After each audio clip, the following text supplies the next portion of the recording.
Hi hello ನಮಸ್ಕಾರ ಸ್ನೇಹಿತರೆ. ಇವತ್ತು ನಾವು ಕರ್ನಾಟಕ ರಾಜ್ಯದಲ್ಲಿರುವಂತಹ ಪ್ರಾಣಿ ಸಂಪತ್ತಿನ ಬಗ್ಗೆ ಅಧ್ಯಯನವನ್ನು ಮಾಡೋಣ.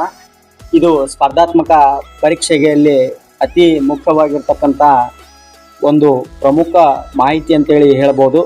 ಯಾಕೆಂದರೆ ಪ್ರತಿಯೊಂದು ಸ್ಪರ್ಧಾತ್ಮಕ ಪರೀಕ್ಷೆಯಲ್ಲಿ ಈ ಒಂದು ವಿಷಯದ ಮೇಲೆ ಕನಿಷ್ಠ 3ರಿಂದ 4 ಪ್ರಶ್ನೆಗಳಂತೂ ಇದ್ದೇ ಇರ್ತಾವ. ಹಾಗಾಗಿ ಈ ಒಂದು ಅಧ್ಯಾಯದಲ್ಲಿ ಕರ್ನಾಟಕದಲ್ಲಿರುವಂಥ ರಾಷ್ಟ್ರೀಯ ಉದ್ಯಾನವನಗಳು, ಹುಲಿ ಸಂರಕ್ಷಿತ ತಾಣಗಳು, ಅವುಗಳ ಬಗ್ಗೆ ಸಂಪೂರ್ಣವಾದ ಮಾಹಿತಿಯನ್ನು ಈ ಒಂದು ವಿಡಿಯೋದಲ್ಲಿ ನೋಡೋಣ. ಇನ್ನೂ ಯಾರು ನಮ್ಮ ಚಾನಲ್ನ ಸಬ್ಸ್ಕ್ರೈಬ್ ಮಾಡಿಲ್ಲ, ದಯವಿಟ್ಟು ಸಬ್ಸ್ಕ್ರೈಬ್ ಮಾಡಿ. ಇದೇ ರೀತಿ ಮಾಹಿತಿಗಾಗಿ ನಾವು ಚಾನಲನ್ನು ಸಬ್ಸ್ಕ್ರೈಬ್ ಮಾಡಬೇಕಂತೇಳಿ ತಮ್ಮಲ್ಲಿ ಈ ಮೂಲಕ ಅಭಿನಂದಿಸುತ್ತಾ, ಬನ್ನಿ ಇವತ್ತಿನ ಒಂದು ಅಧ್ಯಾಯವನ್ನು ಪ್ರಾರಂಭ ಮಾಡೋಣ.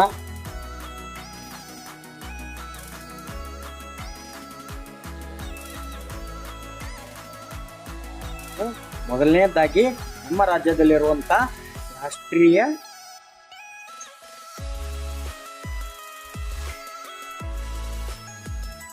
ಉದ್ಯಾನವನಗಳ ಬಗ್ಗೆ ತಿಳಿದುಕೊಳ್ಳೋಣ.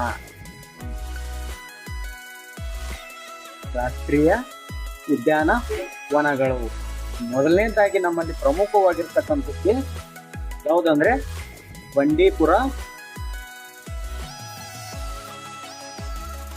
ಬಂಡೀಪುರ ರಾಷ್ಟ್ರೀಯ ಉದ್ಯಾನವನ.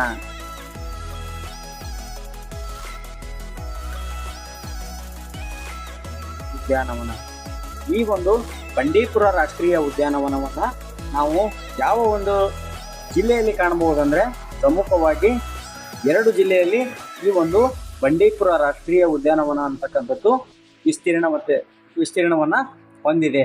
ಮೊದಲನೇದಾಗಿರ್ತಕ್ಕಂಥದ್ದು ಚಾಮರಾಜನಗರ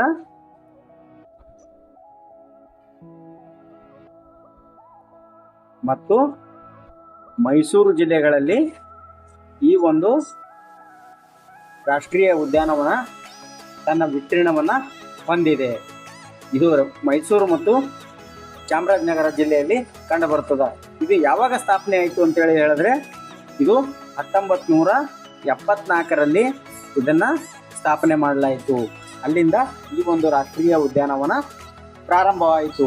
ಇದು ಪ್ರಮುಖವಾಗಿ ಹುಲಿ ಸಂರಕ್ಷಿತ ಪ್ರದೇಶ ಅಂತೇಳಿ ನಾವು ಹೇಳಬಹುದು. ಇದರ ಒಂದು ವಿಸ್ತೀರ್ಣ ಎಷ್ಟಿದೆ ಅಂದರೆ, ಇದರ ಒಂದು ವಿಸ್ತೀರ್ಣ 874 ಚದರ್ ಕಿಲೋಮೀಟರ್ನಲ್ಲಿ ಇದರ ಒಂದು ವಿಸ್ತೀರ್ಣವನ್ನು ಹೊಂದಿದೆ.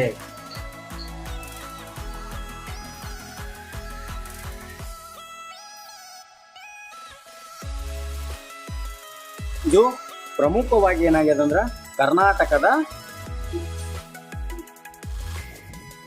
ಕರ್ನಾಟಕದ ಮೊದಲ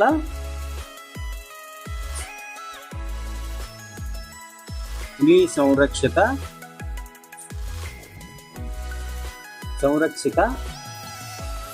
ಪ್ರದೇಶ ಯಾವುದು ಅಂದ್ರೆ, ಈ ಒಂದು ಬಂಡೀಪುರ ರಾಷ್ಟ್ರೀಯ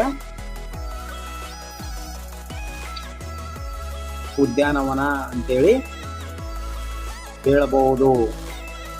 ಹೀಗಾಗಿ ಇದು ಏನಾಗ್ಯದಂದ್ರ, ಯಾವುದಕ್ಕೆ ಪ್ರಸಿದ್ಧ ಆಗ್ಯದಂದ್ರ, ಇಲ್ಲಿರ್ತಕ್ಕಂಥ ಪ್ರಮುಖವಾದಂತಹ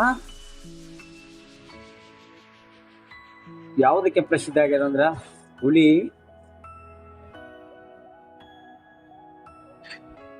ಏಷ್ಯನ್ ಆನೆ, ಚಿರತೆ, ಕಾಡೆಮ್ಮೆ,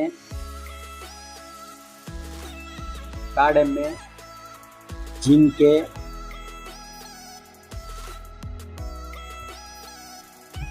ಕರಡಿ, ಇವುಗಳಿಗೆ ಈ ಒಂದು ಉದ್ಯಾನವನ ಅಂತಕ್ಕಂಥದ್ದು ಪ್ರಸಿದ್ಧಿಯನ್ನ ಹೊಂದಿದೆ.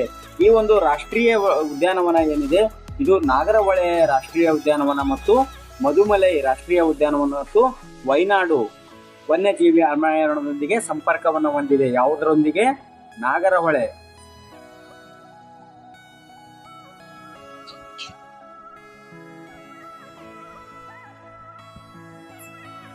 ಇದು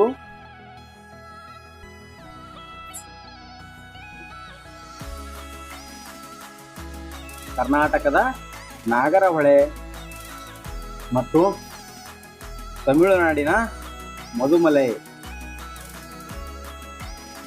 ಮತ್ತು ಕೇರಳದ ವೈನಾಡು ವನ್ಯಜೀವಿ ಅಭಯಾರಣ್ಯದೊಂದಿಗೆ ಇದು ತನ್ನ ಗಡಿಯನ್ನ ಹಂಚಿಕೊಂಡಿದೆ ಅಂತೇಳಿ ಹೇಳಬಹುದು. ಇಲ್ಲಿ ಪ್ರಮುಖವಾಗಿ ಈ ಒಂದು ಅಭಯಾರಣ್ಯದ ಮೇಲೆ ಪ್ರಮುಖವಾಗಿರ್ತಕ್ಕಂಥ ಪ್ರಶ್ನೆಗಳು ಯಾವುವು ಬರ್ತಾವಂದ್ರೆ ನಾವಿಲ್ಲಿ ತಿಳ್ಕೊಬಹುದು.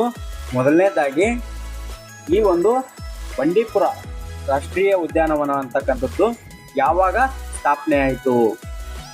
ಇದು ಯಾವಾಗ ಸ್ಥಾಪನೆ ಆಯಿತು? ಯಾವಾಗ ಸ್ಥಾಪನೆ ಆಯ್ತಂದ್ರೆ 1974ರಲ್ಲಿ ಸ್ಥಾಪನೆ ಆಯಿತು. ಅದೇ ರೀತಿ ಎರಡನೇದಾಗಿ ಇದು ಯಾವ ಜಿಲ್ಲೆಯಲ್ಲಿ ಕಂಡು ಬರ್ತದ? ಜಿಲ್ಲೆ ಯಾವ ಜಿಲ್ಲೆ ಅಂದ್ರೆ ಚಾಮರಾಜನಗರ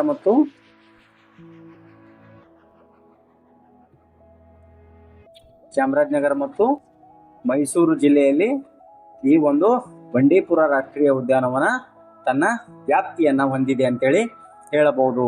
ಮೂರನೇದಾಗಿ ಇದು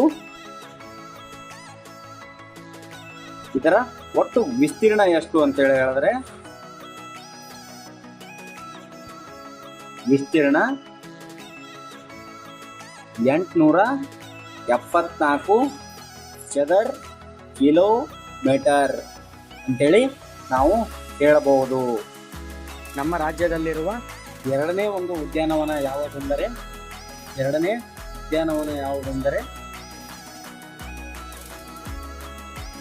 ನಾಗರಹೊಳೆ ರಾಷ್ಟ್ರೀಯ ಉದ್ಯಾನವನ.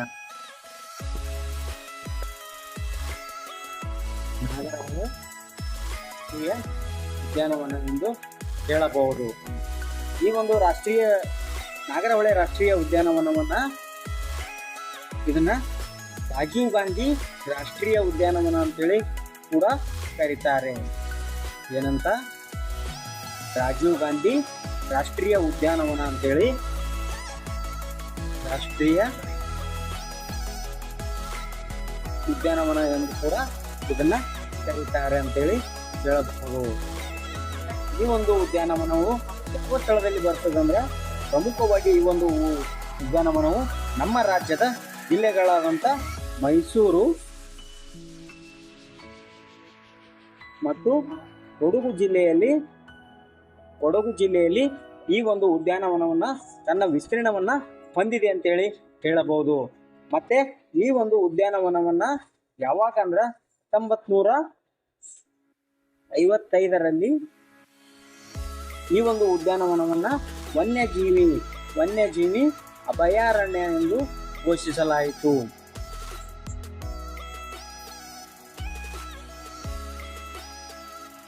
ಅಭಯಾರಣ್ಯವೆಂದು ಘೋಷಿಸಲಾಯಿತು. ಈ ಒಂದು ರಾಷ್ಟ್ರೀಯ ಉದ್ಯಾನವನವನ್ನ 1988ರಲ್ಲಿ ರಾಷ್ಟ್ರೀಯ ಉದ್ಯಾನವನವಾಗಿ ಪರಿವರ್ತಿಸಲಾಯಿತು. ಇದು 1988ಕ್ಕಿಂತ ಪೂರ್ವದಲ್ಲಿ ಇದು ವನ್ಯಜೀವಿ ಅಭಯಾರಣ್ಯ ಆಗಿತ್ತು. ಆದರೆ 1988ರಲ್ಲಿ ಇದನ್ನ ರಾಷ್ಟ್ರೀಯ ಉದ್ಯಾನವನವನ್ನಾಗಿ ಘೋಷಿಸಲಾಯಿತು.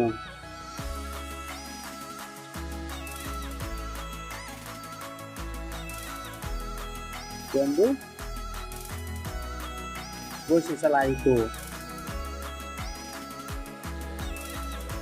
ಇದರ ಒಟ್ಟು ವಿಸ್ತೀರ್ಣ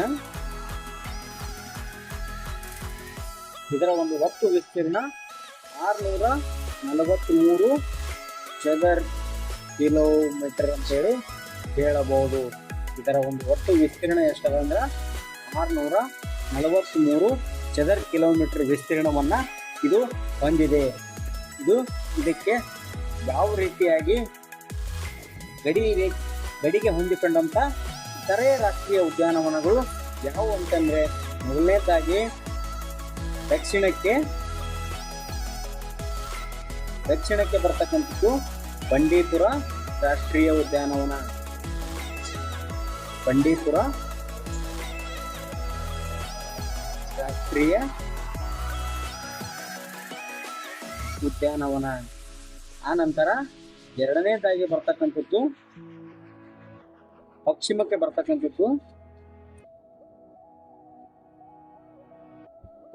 ಬರ್ತಕ್ಕಂಥದ್ದು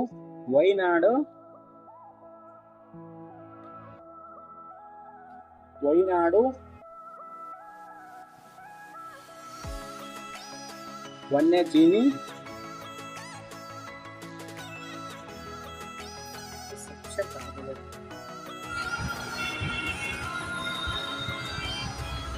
ದಕ್ಷಿಣ ಮತ್ತು ಪೂರ್ವಕ್ಕೆ ಮಧುಮಲೈ ರಾಷ್ಟ್ರೀಯ ಉದ್ಯಾನವನ.